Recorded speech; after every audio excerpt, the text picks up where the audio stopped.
아멘. 할렐루야. 아멘. 저희 요즘 아마 많이 또 관심을 두시고 있는 이야기 중에 한 가지가 이스라엘과 하마스, 두 세력 간의, 두 나라 간의, 민족 간의 아마 전쟁 이야기일 것입니다. 누가 옳고 그른지는 쉽사리 판별나지 않는 문제라고 생각됩니다. 그래도 하마스 행동이 잘못된 것은 맞고요. 그건 확실합니다. 그러나 그것이 확전이 되어서 많은 사람이 슬퍼하지 않도록, 많은 사람이 고통받지 않도록 서로 현명하게 판단할 수 있도록 우리 다 같이 기도해 주셨으면 좋겠습니다. 다 떠나서 전쟁은 슬픈 거죠. 그건 확실한 것 같습니다. 그러므로 다 기도해 주셨으면 좋겠습니다. 저희 오늘 본문 마태복음 22장 1절부터 14절까지의 말씀을 같이 읽었습니다. 그래서 제가 제목을 천국은 마치 이렇게 적었습니다. 천국이라고 얘기할 때 우리 번역은 천국, 그리고 직역을 하면요, 성경에 쓰인 헬라어 고전 그리스어를 직역을 하면 하늘들의 나라. 우리는 보통 하나님 나라, 그렇죠? 하늘을 하나님에 대한 왕국어법으로 이해하거든요. 그렇게 많이 썼고요. 그러니까 천국이란 무엇인가? 하나님 나라다. 하나님 왕국이다. 그리고 하늘들의 왕국이다. 하늘을 복수로 주로 인식했거든요. 우리 사도 바울도 그런 얘기 했죠. 삼층천 뭐 이런 얘기요. 하늘이 몇 겁이 이렇게 쭉 있는 것처럼 이해하였기 때문에 특유의 용어입니다. 그래서 하늘들의 왕국, 하나님의 왕국. 그러니까 정확히 아마 우리가 그 뉘앙스를 다 알지 못하더라도 한 천국 이러면 먼 곳에 있는 것 같잖아요. 그러나 하나님의 왕국 그러면은 하나님의 왕국은 하나님께서 다스리는 곳이죠. 그렇게 생각하시면 하나님의 왕국은 지금 여기도 하나님의 왕국이죠. 우리가 죽어야만, 우리가 이 땅을 떠나야만 우리가 하나님의 품으로 가겠구나. 우리가 그때서야 천국을 보겠구나. 이렇게 특유의 우리가 표현으로 자주 이야기하지만 우리가 또한 반드시 놓치지 말아야 하실 것이 하나님의 통치가 일어나는 곳이 천국입니다. 하나님께서 강력히 통치하시는 것이 하나님의 나라입니다. 그래서 구약 성경에서는 기본적인, 그러니까 성경의 전통에서 이스라엘 민족들은 나라를 잃고 그들이 타 민족의 지배를 받으면서 하나님께서 선지자를 통하여 예언의 말씀을 주셔요. 근데 그 예언의 말씀 가운데는 그렇게 하나님께서 마지막에 직접 모든 민족을 다 불러서 다스릴 그 날을 말씀해 주십니다. 그것이 흔히 우리가 얘기하는 천국잔치입니다. 그런 잔치의 비유로, 혹은 그렇게 하나님의 나라의 비유로 하나님께서 직접 다스리는 그 나라에 대한 이야기로 그런 성경 가운데 그들의 역사 가운데 하나님의 통치, 하나님의 왕국을 고대합니다. 그러니까 그 인식을 또한 우리도 공유해요. 그래서 천국이라는 것은 나중에 가는 곳, 이것이 아니라, 이것만을 의미하는 것이 아니라 지금 우리와 함께 있는 곳, 그러나 나중에 완성될 곳, 이렇게 이해하시는 게 오히려 더 정확하지 않을까 싶습니다. 그래서 예수님께서 이 땅에 오셔서 회개하라, 천국이 가까이 왔느니라 이렇게 말씀하실 때 하나님의 통치가 일부나마, 왜냐하면 예수께서 오셨죠. 하나님의 아들이신 그가 오셨죠. 하나님이 오셨죠. 하나님의 통치가, 성령의 임하심이 이 땅에 강력하게 임한 거죠. 그래서 천국이 가까이 왔다의 의미가, 천국이 완전히 여기 와서 저긴 없다의 의미는 아니지만, 그렇게 하나님의 구원이, 하나님의 통치가, 하나님의 다스림이 이 땅에 임했기에, 구원이, 복음이 이 땅에 왔기에 예수께서는 회개하여라 천국이 가까이 왔다 말씀하실 수 있었고, 그렇게 하나님의 통치가 일어나는 곳에 귀신이 물러나고 병이 고쳐지고 죄가 씻겨지고 구원이, 사람이 변화되는 구원이 일어날 수 있었던 것입니다. 우리 그렇게 이해하는 것이 더 저는 정확할 것이라고 믿습니다. 그러므로 내가 죽어서 천국 가야지. 예, 그렇죠. 그러나 이 땅에서 하나님의 왕국 안에서 살아야지. 하나님이 나를 다스리는 분은 누구신가? 하나님이시다. 우리는 왕을 거부합니다. 그러므로 하나님의 왕국 그래도 큰 어떤 그런 그 느낌을 받을 수가 없습니다. 왕?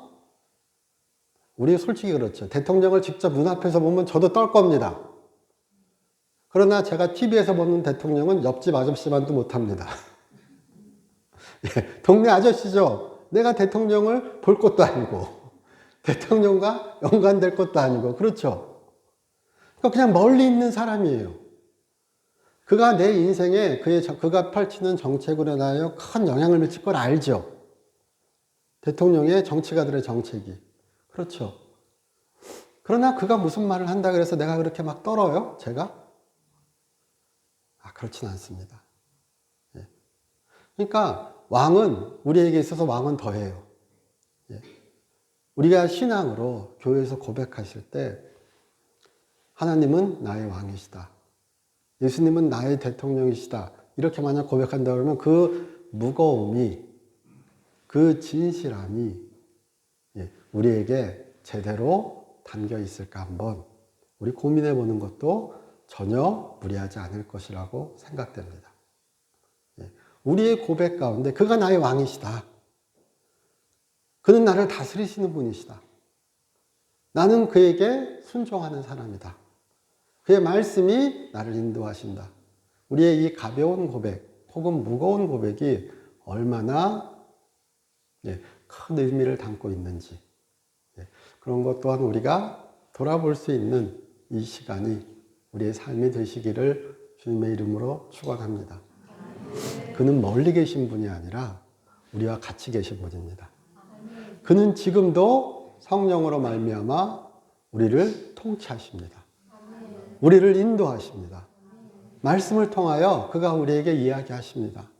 기도하는 가운데, 우리가 결정하는 가운데 우리 삶의 세세한 부분도 우리 그렇죠. 단적으로 기도 한번 말씀드릴까요?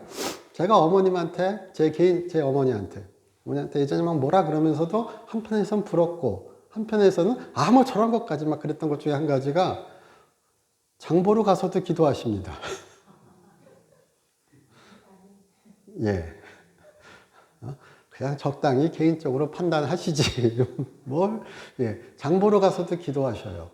자, 그런데요, 우리가 우스갯소리로,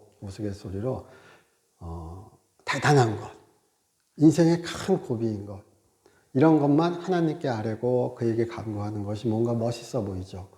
그리고 내 스스로 개인적으로 판단하는 것이 조금 더 책임감 있는 사람처럼 느껴지죠. 그리고 삶의 세세한 많은 것들을 주님께 간구하는 사람은 저 줏대 없는, 혹은 뭐 저기까지 해야 돼? 아니 뭐 저런다고 뭐가 돼? 그렇게 곡해해서 생각할 수도 있죠. 그러나요, 생각해 보시면 본질적으로 한번 생각해 보신다면 어느 것이 더 신앙적이냐 그럴 때, 아름다운 모습은 내가 잘 판단하고, 인정받는 모습은 내가 잘 판단하고 기도할 만한 거리가 되는 것만 기도하는 게 더 멋져 보이는데요, 하나님 보시기에 기뻐하시고 하나님 보시기에 맞는 말은 삶의 모든 자리에서 그에게 간구하는 사람입니다. 그것은 자신이 없는 것이 아니고, 그것은 줏대가 없는 것이 아니고, 그것은 자아가 없는 것이 아니라 하나님을 신뢰하는 겁니다. 우리는 알 수 없어도 하나님은 아실 겁니다. 내가 하나님을 신뢰하는지, 얼마나 그를 의지하는지.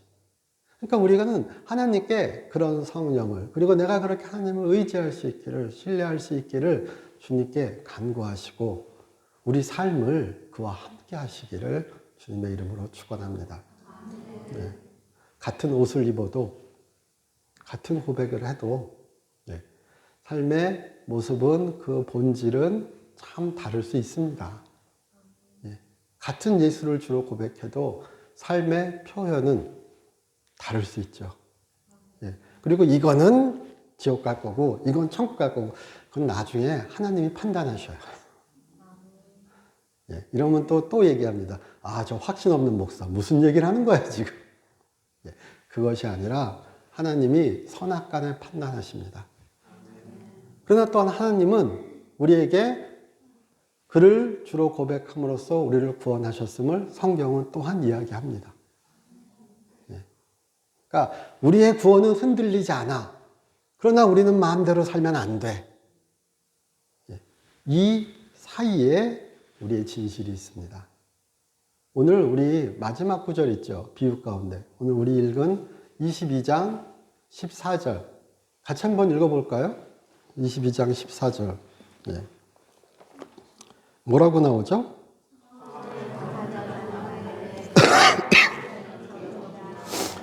청함을 받은 자는 많되 택함을 받은 자는 적으니라. 예. 그래서 우리 항상 생각합니다. 예. 나는 아니야. 예. 그게 중요해요. 예. 구원의 확신이 흔들리면 아니 되십니다. 예. 내가 천국 갈까? 내가 구원 받았을까? 예. 그런 삶도 주님이 원하시는 삶이 아닙니다. 그리고 그렇게 살라고 말씀하지도 않으셨습니다. 그러나 또한 성경은 이야기합니다. 두렵고 떨림으로 너의 구원을 이루라고요.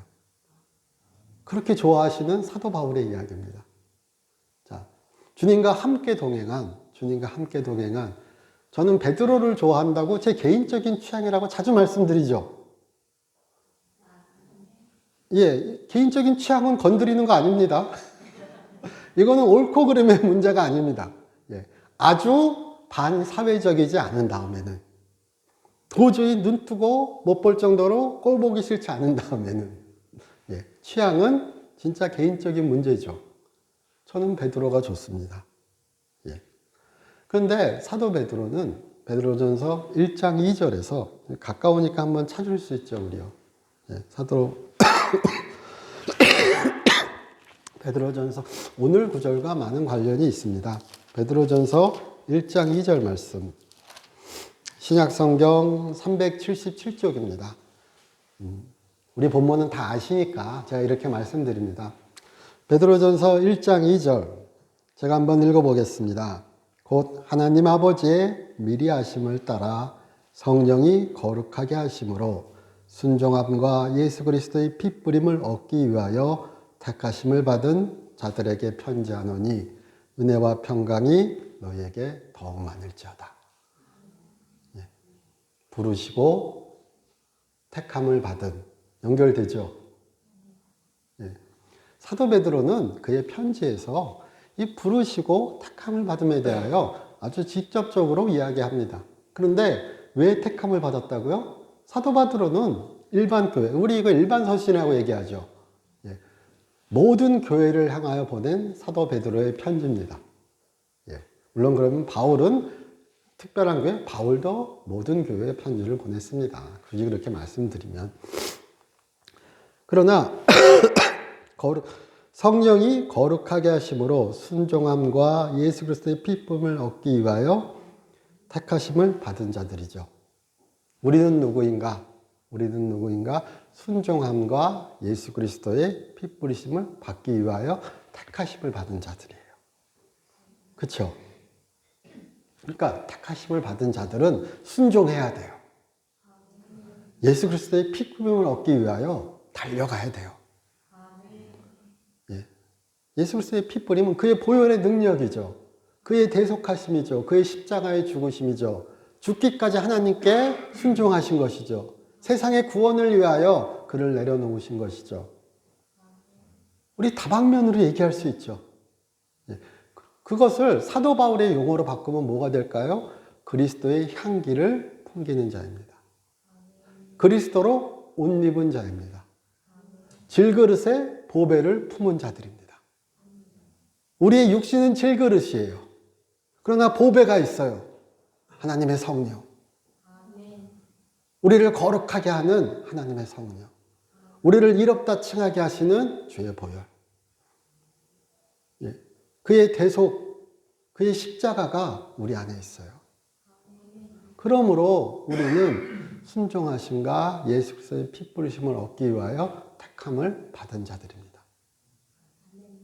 예. 저는 그것을 오늘날 우리 교회에 우리에게 하시는 주님의 말씀이라고 우리 또 한 번쯤 다짐하시기를 주님의 이름으로 축원합니다. 예. 그래서 베드로 전서에서는 베드로가 그렇게 이야기했어요. 성령의 거룩하게 하심으로. 그렇죠? 예. 자, 그럼 베드로 후서도 한번 봐야지 또 얘기가 좋죠. 예. 베드로 후서. 예. 제가 목사라서 그런지 이렇게 성경 찾으면 전 좋습니다. 예. 많이 안 찾을게요. 딱 2번. 아니, 나 혹시 한 번 더 있을 수도 있습니다. 예. 베드로후서 1장 10절. 예. 베드로후서 1장 10절. 너무 쉽죠? 베드로후서 1장 10절, 11절. 이건 같이 읽었으면 좋겠습니다. 베드로후서 1장 10절, 11절. 그러므로 형제들아 더욱 힘써 너희 부르심과 택하심을 굳게 하라. 너희가 이것을 행한즉 언제든지 실족하지 아니하리라. 이같이 하면 우리 주 예수 그리스도의 들어감을 넉넉히 너희에게 주시리라. 아멘. 너희들은, 형제님, 당신들은, 우리들은 그의 부르심과 택하심을 입은 자들입니다. 예, 우리는 어떻게 하면 택하심을 받을까? 어떻게 하면 부르심을 받을까? 이 차원에서 고민하실 필요는 없습니다. 부르심과 택하심을 받은 자들입니다.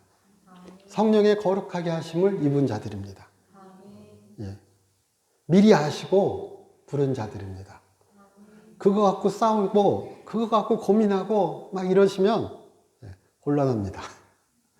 예. 성경이 증언합니다. 예. 그리고 우리를 그렇게 부르셔서 이 자리에 있으니까요. 성령이 함께 하심으로 택함을 받았다는 것을 우리가 이미 체험하니까요.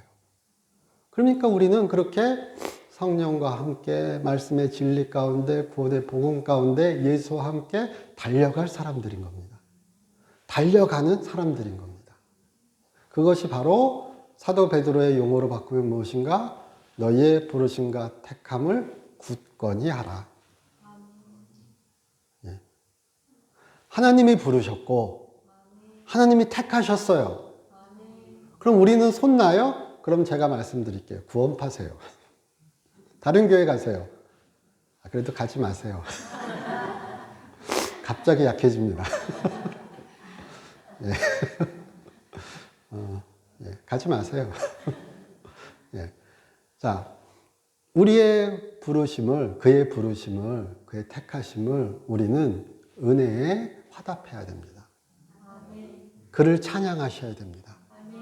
그에게 감사하셔야 됩니다. 그게 바로 그의 부르심과 택하심을 굳건히 하는 것이요. 성령에 응답하는 것이요.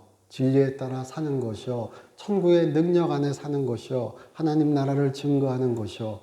우리 다양한 말로 표현하고 이해될 수 있을 것입니다. 구원받은 삶을 사는 것. 이걸 또 부담스럽게 말씀드리면 십자가를 지고 사는 것. 이거 싫죠? 구원받은 삶을 사는 것. 아멘 그러죠?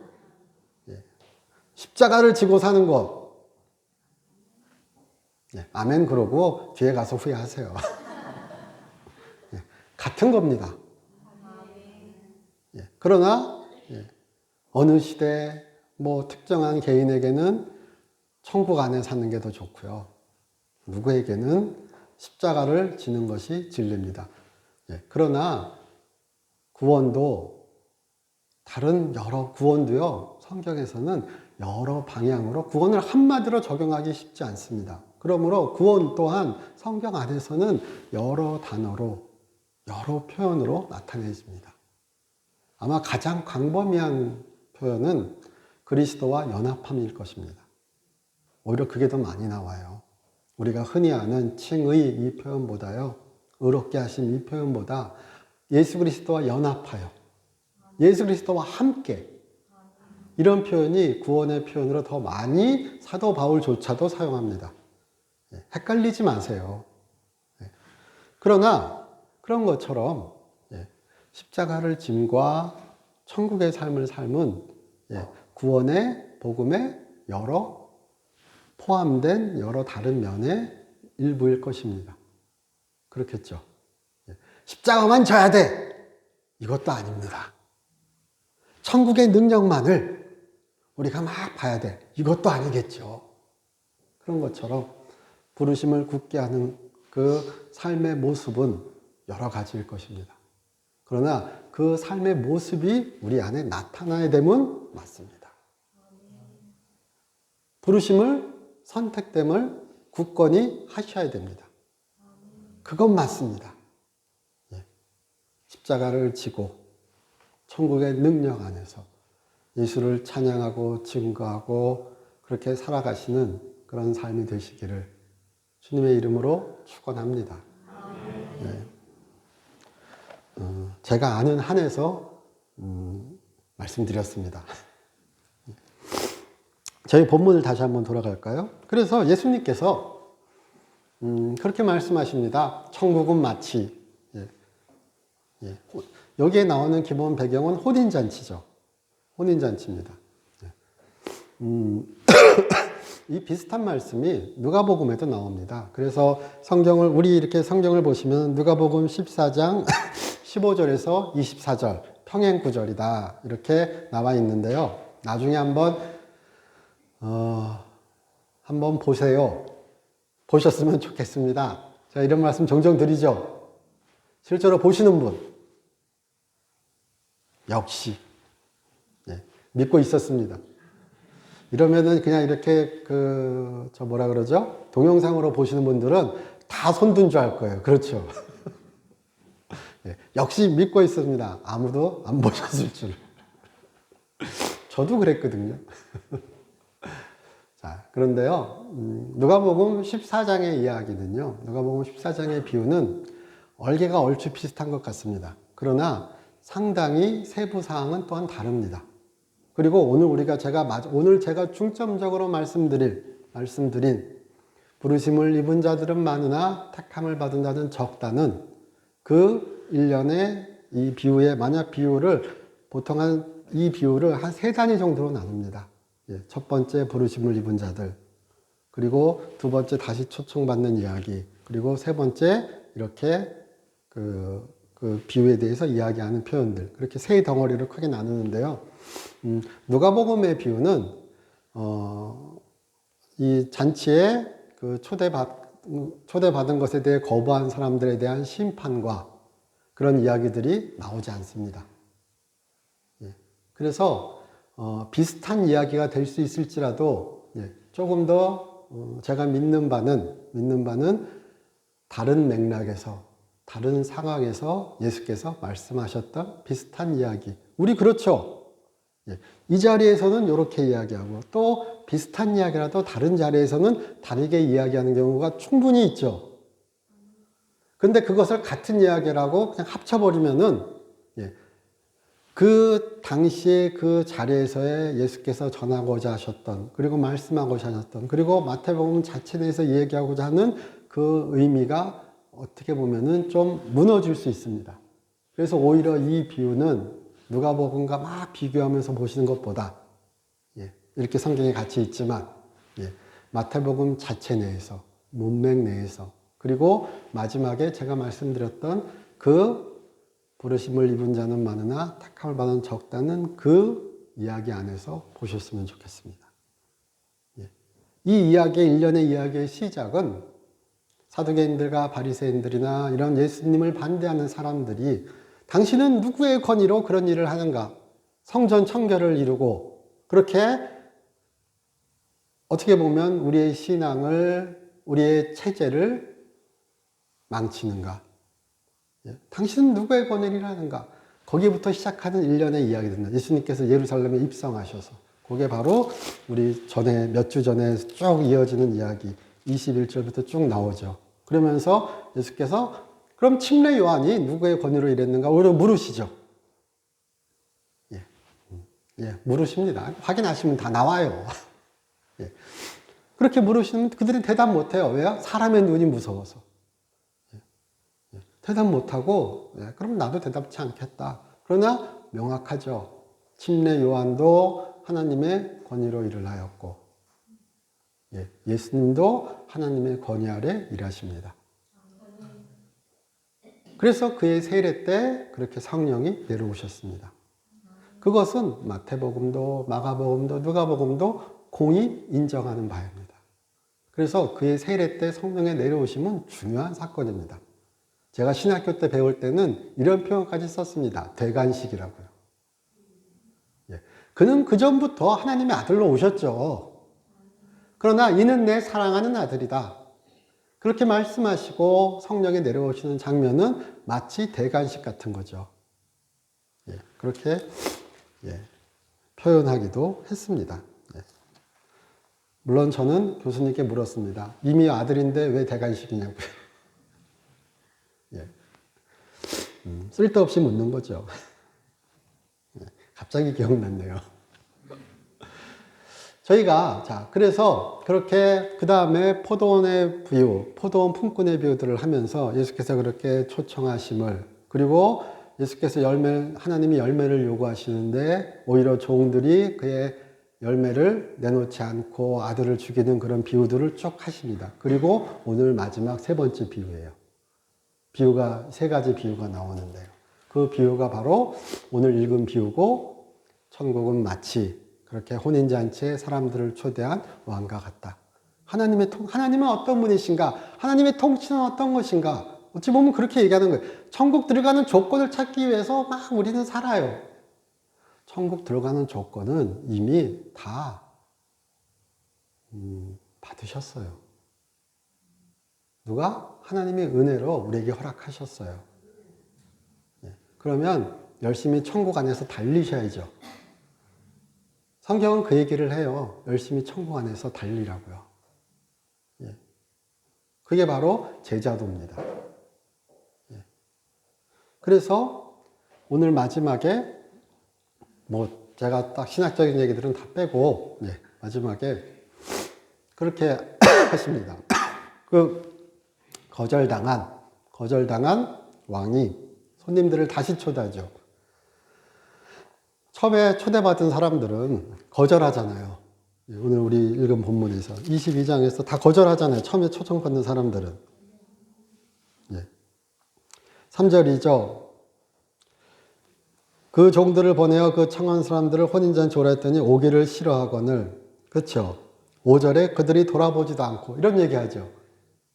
굳이 한 가지 덧붙이자면 그들이 돌아보지도 않고의 이야기는요. 이 단어의 뜻 자체가 이 헬라어 단어의 뜻 자체가 그들이 돌아보지도 않았다는 것은 그들의 삶에 상업에 그들의 어떤 관심사에 막 거기에 몰두하여서 말 그대로요. 하나님의 뜻이 여기 만일 그 왕의 초청을 하나님의 초청으로 우리가 그냥 비유적으로 이해한다면요. 그러면은 그들은 왕을 위하여 산다고 왕의 백성으로 산다고 이야기하지만 막상 그렇게 왕의 초청이 있었을 때 왕의 초대가 있었을 때 그들은 그렇게 초청에 응하였으나 그들은 얘기합니다. 돌아보기 싫다고요. 돌아보지 않는다고요. 그들의 입은, 그들의 말은, 그들의 신분은 하나님의 그 왕의 백성입니다. 초청받은 자들입니다. 그러나 그들은 삶에서 그렇게 얘기합니다. 돌아보기 싫다고요. 오기를 싫어한다고요. 그래서 왕은 얘기합니다. 그럼 다시 초대하여라. 그들은 나 돌아. 여기서 마태복음에서 누가복음보다 더 세게 예수께서 비유로 말씀하시죠. 왜냐하면 이 초청받는 사람들이 종을 죽였다 그러죠. 거절했다 그러죠. 그래서 그 성읍을 불태웠다 그러죠.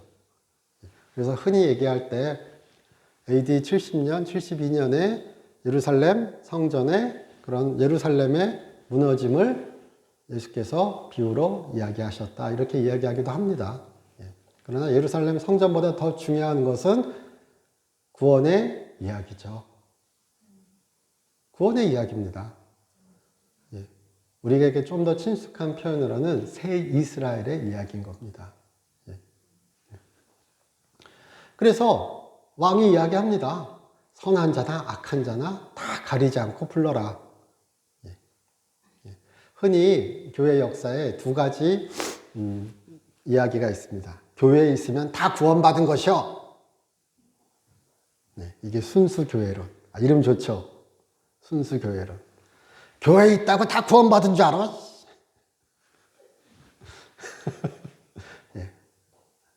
우리가 교회 생활 하시면서, 신앙 생활 하시면서, 주님, 저 인간이 집사랍니다. 주님, 저게 어떻게 장로일까요? 주님, 저놈이 어찌 목사일까요? 제가 목사니까 자연스럽게 얘기할 수 있습니다. 저거 구원받은 거 맞나요? 저놈도 구원하셨나요? 어떻게 저놈을 위하여 그렇게 예수께서 피 흘리셨나요? 제가 좀 과장되게 말씀드리지만 그러니까 학문적으로 얘기할 때요. 순수교회론 이런 표현이 있습니다. 그래서 교회에 있으면 제가 좀 쉽게 그냥 제 나름대로 말씀드리는 거예요. 교회에 있으면 다 구원받았다. 아까 제가 말씀드렸죠. 다른 교회 가셨으면 좋겠다고. 그러나 가지 마시라고. 우리 같이 진리를 찾아가자고요. 교회에는 그러니까 이 초청은 아까 예수께서도 비유로 말씀하시잖아요. 부름 받고 모든 사람을 부르십니다. 이게 바로 보편 구원의 어떤 면에서는 이야기입니다. 물론 보편 구원은 좀 다른 이야기입니다. 그러나 하나님께서 모든 사람을 부르십니다. 그러나 택함을 받은 자는 적습니다. 내가 택함 받는 조건을 만드는 게 아니에요. 그러니까 이 택함을, 그래서 이 헬라어의 표현도 그렇고요. 예수님의 비유의 표현도 그렇고, 우리의 번역도 그렇고요. 택함 받은 자는 적으니. 그렇죠. 그리고 아까 사도 베드로도 그 부르심과 택하심을 굳건히 하라. 그렇게 이야기한 거죠. 은혜에 반응하라. 은혜에 반응하라. 그리고 그 은혜에 반응한 것을 보고 우리 굳이 말씀드리면 칼빈은 루터는 그렇게 이야기하였다. 그 삶을 보고 구원을 받은 자구나. 우리 어렴풋이나마 알 수 있다. 구원받은 자는 다르게 산다. 다르게 살아서 구원받으라고 누구도 얘기하지 않습니다. 그러나 구원받은 자는 그리스도로 옷 입었기에 그리스도의 향기를, 구원의 향기를, 새 사람의 모습을 보배 안에 숨긴, 그러니까 질그릇 안에 숨긴 그 보배를 나타냅니다. 향기는, 그리스도의 향기는 감출 수 없습니다. 그리스도의 향기는 감추어지지 않습니다. 그리스도의 모습은 나타날 수밖에 없습니다. 우리가 어떤 사람인지, 우리가 누구를 믿는지, 우리가 누구를 신뢰하고 누구를 사랑하는지 나도 알고 그도 알고 하나님도 아십니다. 저는 그렇게 믿습니다. 그래서 여기 뭐 옷 입은 사람, 뭐 예복 안 입고 왔다고 막 그러죠. 쫓아내시죠. 예복 안 입고 왔다 쫓아낸 것도 딱 한 명이죠. 그래서 우리 뭐 설교할 때나 아니면 제가 주석책 읽을 때나 자료 찾을 때나 딱 한 명 쫓겨난 사람, 유명한 사람 있죠. 가룟 유다. 가룟 유다, 배신자 유다. 우리 이렇게 그냥 딱 한 명 얘기되기 편하잖아요.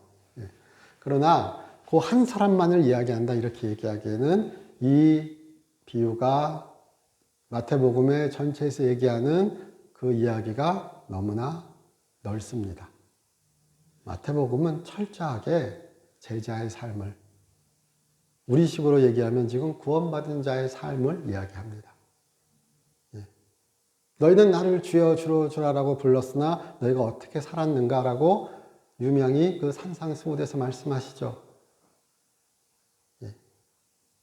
그러니까 그만큼 예수로 옷 입는 것, 새 사람을 입는 것, 성령의 사람이 되는 것, 영의 사람으로 살아가는 것. 이것은 우리가 놓치지 말아야 할 그런 큰 보배라고 생각합니다. 그것이 바로 구원의 은혜요.